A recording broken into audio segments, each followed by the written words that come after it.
Hamma yoqda yong'in chiqish ehtimoli juda katta. Asosiy sababi shu elektrdan bo'lib keladi. Elektrni avtomatlarni noto'g'ri tanlasangiz, noto'g'ri qo'yadigan bo'lsangiz, yong'in kelib chiqadi. Hozir mana shu bo'yicha olim ekan tushuntirib beradi. Olim ekan mana shu avtomatlarning farqi nima?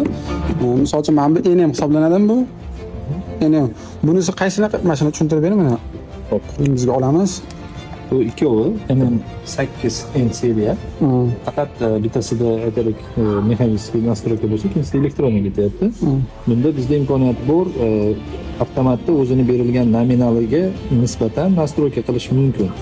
Ya'ni 0.7 dan 1% gacha, ya'ni to'liq 100% gacha, 70% dan 100% gacha bo'lgan nominalda ishlatish imkoniyati bor. Siz misol avtomatda o'rnatdingiz qaysidir qurilmaga, sizda boshlang'ich yuklama kamroq, siz buni tokini pastlatib ishlatsangiz bo'ladi. Ya'ni sizni o'rnatgan liniyangizni himoyasi yanada ishonchliroq bo'ladi. Bu yangi chiqqanmi, eski modeldagi partiya ham bo'ladi? Bu nisbatan yangi, lekin ancha bo'ldi. Bizni bozorimizda ham bor, ya'ni O'zbekiston bozoridan sotib olib ishlatsangiz bo'ladi.